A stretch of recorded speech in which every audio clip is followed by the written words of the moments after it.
بسم اللہ الرحمن الرحیم۔ لاکھوں کروڑوں درود نبی کریم صلی اللہ علیہ وسلم کی ذات اور ان کی آل پر۔ محمد نذیر خان۔ نواز شریف کو عمران خان نے مکمل طور پہ ننگا کر کے دیا اور نواز شریف مکمل طور پہ عوام کے سامنے ایکسپوز ہو چکے ہیں۔ جو ان کا آئین کی بالادستی، جمہوریت کے حوالے سے جو ان کا بیانیہ بنتا تھا، ووٹ کو عزت دو کا بیانیہ بنتا تھا، وہ مکمل طور پہ ننگا ہو چکا ہے اور نواز شریف لاڈلا پلس ہو چکے ہیں اور چور راستے کے ذریعے وزیر اعظم بننا چاہتے ہیں۔ اور ان کی خواہش یہی ہے کہ مجھے چور راستے کے ذریعے وزیر اعظم بنا دیا جائے، جس طرح اس کو ریلیف دیا گیا عدالتوں میں۔ پھر نیب جیسے اہم ادارے نے جو ہے وہ ریلیف کو جو ہے وہ سپریم کورٹ میں چیلنج نہیں کیا۔ تو یہ ساری چیزیں اب مکمل طور پہ واضح طور پہ نظر آ رہی ہیں اور نواز شریف جو ہے 3 بار وزیر اعظم رہ چکا ہے اور ہمیشہ یہ بات کرتا تھا آئین کی، جمہوریت کی، اور صرف اس کی جو باتیں ہوتی تھیں وہ لوگوں کو دھوکہ دینے کے لیے، ان کو چیٹ کرنے کے لیے، ان کی سوچ کو بدلنے کے لیے اور اپریسنے کے لیے وعدہ اڑا ہوا تھا آئین اور جمہوریت کی دستی کا۔ تو وہ عمران خان نے ان حالیہ دنوں میں مکمل طور پہ اس کو ننگا کر کے رکھ دیا ہے اور نواز شریف کی زبان پہ تالے لگے ہوئے ہیں، وہ مکمل طور پہ خاموش ہے اور ایسے لگ رہا ہے کہ جیسے اگر نواز شریف بولیں گے تو اس کے کوئی جو لاڈلا پلس والا ہے، اس کو جو ٹائٹل ملا ہوا ہے وہ ختم ہو جائے گا۔ اور جب جیسے جیسے الیکشن قریب آ جا رہے ہیں، نواز شریف کو بھی اندازہ ہو جا رہا ہے کہ شاید اس کو وزیر اعظم نہ بنا دیا جائے، لیکن ہو تو یہ رہا ہے جو آپ پریکٹیکل گراؤنڈ ریئلٹی دیکھ رہے ہیں کہ نواز شریف کو وزیر اعظم بنانے کے لیے پی ٹی آئی کے امیدواروں کو جو ہے نامزدگی فارم جمع نہیں کروانے دیے جا رہے، ان کو آر او کے آفس میں نہیں پہنچا جا رہا، ان کے گھروں پہ ریڈ ہو رہے ہیں اور جو پی ٹی آئی کے لوگ الیکشن لڑنا چاہتے ہیں ان کے لیے طرح طرح کی رکاوٹیں کھڑی کی جا رہی ہیں، مشکلات کھڑی کی جا رہی ہیں تاکہ وہ نامزدگی فارم جمع نہ کروا سکیں۔ تو نواز شریف کو شرم کرنی چاہیے اور 3 بار کا وزیر رہنے والا وزیر اعظم، کبھی تو آپ ملک کی خدمت کریں، کبھی تو آپ ملک کے اندر فری اینڈ فیئر الیکشن ہونے دیں۔ کیا ہوگا اگر آپ اپوزیشن میں بیٹھ جائیں گے تو آپ کی سیاست کو نقصان تو ہونا نہیں ہے۔ تو ایک دفعہ آپ ملک کے اندر فری اینڈ فیئر الیکشن ہونے دیں تاکہ جو ادارے ہیں وہ قانون اور آئین کی بالادستی کے لیے کام کریں۔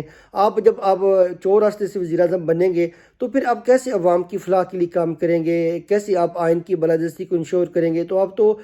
چور راستے کا جو ذریعے بننے کا جو راستہ ہے وہ عوام نے اس دفعہ مکمل طور پہ بند کر دینا ہے اور نواز شریف کو بہت زیادہ مایوسی کا ہونا ہے۔ اور نواز شریف جو ہے کوئی اپنا خاص جو ہے وہ امپیکٹ نہیں ڈال سکے عوام کے اوپر، کوئی اپنا ایسا کوئی پرسنالٹی جو کے حوالے سے، باقی اپنے منشور پالیسیز کے حوالے سے کوئی ایسا عوام کے اندر مقبول نہیں ہو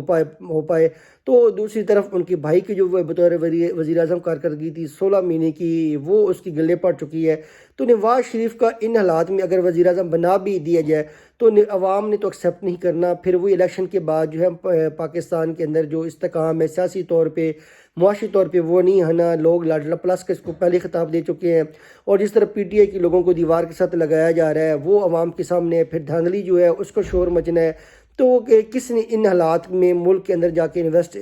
کوئی کرے گا؟ تو لازمی بات ہے کہ اس وقت ملک کی جو ڈیمانڈ ہے وہ وید ڈیمانڈ ہے کہ پاکستان کے اندر فری اینڈ فیئر الیکشن ہو، جس میں لوگوں کو واضح نظر آئے کہ پاکستان میں فری اینڈ فیئر الیکشن ہو رہے ہیں۔ یہ جو سلسلہ اب چل پڑا ہے یہ تو ظلم کا سلسلہ ہے، جبر کا سلسلہ ہے، تشدد کا سلسلہ ہے۔ تو اس سلسلے میں تو یہ واضح نظر آ رہا ہے کہ آپ نے نواز شریف کے لیے مکمل طور پہ راستہ کھلا رکھنا ہے، لیکن بعض اوقات یہ ہوتا ہے کہ اگر آپ کسی کو راستہ کھلا دے بھی دیں تو اس کو ڈرائیونگ ہی نہ کرنی آتی ہو اور وہ اپنی گاڑی چلا ہی نہ سکے تو پھر وہ کیسے اپنی منزل مقصود تک پہنچے گا؟ نواز شریف کے ساتھ بھی یہی حال ہے کہ اس کو لیے راستہ تو کھلا دیا جا رہا ہے، لیکن جب عوامی اس کے ساتھ کنیکٹ نہیں ہوں گے، عوامی ہی اس کو پذیرائی نہیں ملے گی اور اس کے جو امیدواران ہیں ان کو ووٹ ہی نہیں ملے گا، تو پھر نواز شریف نے کیسے وزیر اعظم بننا ہے؟ کھلا راستہ دینے کا مطلب تو یہ ہے کہ مطلب اس کے خلاف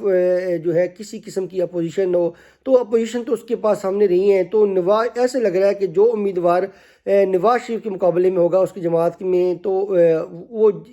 جیسے بھی ہوگا عوام اس کو ووٹ ڈالیں گے اور نواز شریف کو ووٹ ڈالنا پسند نہیں کریں گے۔ تو ایسے لگ رہا ہے کہ نواز شریف اس وقت ڈرائیونگ سیٹ پہ تو بیٹھ تو چکے ہیں، لیکن وہ ڈرائیونگ سیٹ پہ بیٹھ کے بھی وہ ان کو اپنی منزل کا تعین کا نہیں پتہ، ان کو نہیں پتہ کہ وہ کتنی سیٹیں ون کریں گے، کیسے وزیر اعظم بنیں گے، کس کے ساتھ کیا اتحاد کریں گے، اس کا صرف ایک ہی بیانیہ ہے کہ عمران خان کو اگر آپ نے آزاد کر دیا تو وہ کسی کو بھی نہیں چھوڑے گا۔ وہی خوف آصف علی زرداری کو بھی ہے، وہی خوف نواز شریف کو بھی ہے، یہ خوف ان کو عدم اعتماد سے پہلے بھی تھا اور اب بھی ان کو یہی خوف ہے کہ عمران خان نے آ کے ہم سے احتساب کا پوچھنا ہے، ہمارے اوپر جو کرپشن کیسز ہیں وہ دیکھنے ہیں، نیب سے پوچھنا ہے کہ آپ نے نواز شریف تو بری ہو گیا لیکن آپ نے اس فیصلے کو کیوں نہیں چیلنج کیا سپریم کورٹ میں، آپ کی اپنی اکاؤنٹیبلٹی کیا ہے، آپ پھر کیسے ریفرنسز بناتی ہیں، کیسے قوم کا اربوں روپے ضائع کرتے ہیں، تو یہ ساری چیزیں تو پوچھی جانی ہیں۔ لیکن ایک بات یاد رکھیں، عمران خان کبھی بھی اداروں سے ٹکراؤ نہیں کرے گا، عمران خان کبھی بھی کوئی خلاف قانون کام نہیں کرے گا، وہ آئین کی بالادستی کے حوالے سے کام کرے گا، اور اس کی جو سوچ ہے وہ بہت بڑی سوچ ہے۔ اس کی سوچ اور نواز شریف کی سوچ کا موازنہ کیا جائے، نواز شریف کی جو اس وقت سوچ کام کری ہے وہ انتقام والی ہے، عداوت والی ہے، نفرت والی ہے، دشمنی والی ہے، اور نواز شریف کی گردن میں ابھی بھی سریہ آ چکا ہے۔ اور آپ کو یہ یاد ہوگا جو انٹرویوز لے رہے ہیں کہ اس میں وہ اپنے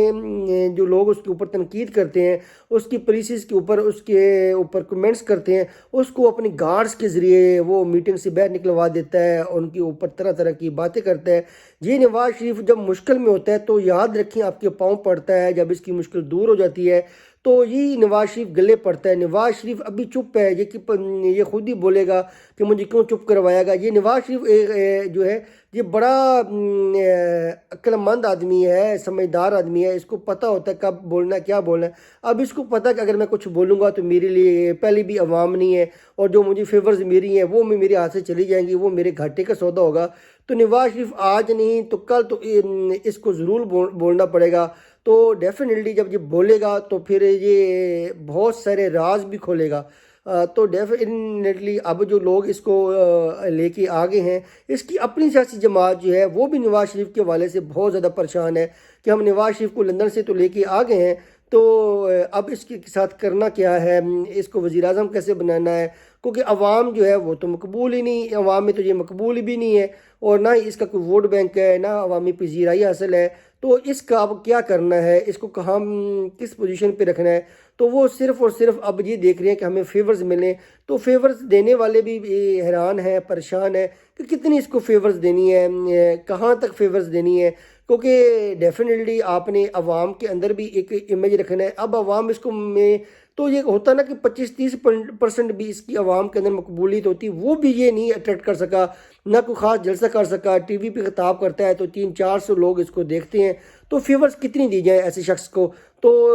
فیورز کی ایک لمٹ ہوتی ہے، ایسے نہیں ہے کہ آپ انلمیٹڈ طور پہ فیور دی جاتی ہے، انسان نے خود بھی کاوش کرنی ہوتی ہے، محنت کرنی ہوتی ہے۔ نواز شریف کی گاڑی جو تھی انہوں نے موٹر وے پہ ٹریک پہ لگا دی، اب نواز شریف نے خود ہی دوڑنا ہے، خود ہی آگے بڑھنا ہے، خود ہی اپنی منزلیں طے کرنی ہے، اپنے سٹیپس عبور کرنے ہیں۔ تو وہ اس میں اب نواز شریف کی گاڑی تو موٹر وے پہ آ چکی ہے، لیکن نواز شریف کی گاڑی جو ہے 1 کلومیٹر بھی چلنے کے قابل نہیں ہے، اور نواز شریف کنفیوز کا شکار ہے، اور وہ پیچھے مڑ کے دیکھتے ہیں کہ میری گاڑی کو دھکا لگایا جاؤ اور مجھے اسلام آباد پہنچا دو۔ تو ایسا نہیں ہے، اگر مجھے وزارت عظمیٰ کی کرسی پہ بٹھا دو۔ نواز شریف کو خود بھی محنت کرنی تھی، تو اس وجہ سے اب جو نواز شریف کا جو خواب ہے، جو اس کی سوچ ہے وزیر اعظم بننے کی، وہ ریورس ہوئی جا رہی ہے۔ تو امید ہے کہ نواز شریف جو ہے وہ پاکستان کے اگلے وزیر اعظم نہیں ہوں گے، اگر وہ بنتے ہیں تو جن حالات میں وہ بنتے جا رہے ہیں تو پھر وہ پاکستان کے اندر نہ سیاسی طور پہ استحکام آئے گا، نہ ہی معاشی طور پہ نواز شریف کے بننا، وزیر اعظم بننا کوئی معاشی طور پہ استحکام لے کے آئے گا۔ پاکستان زندہ باد، پاک فوج زندہ باد۔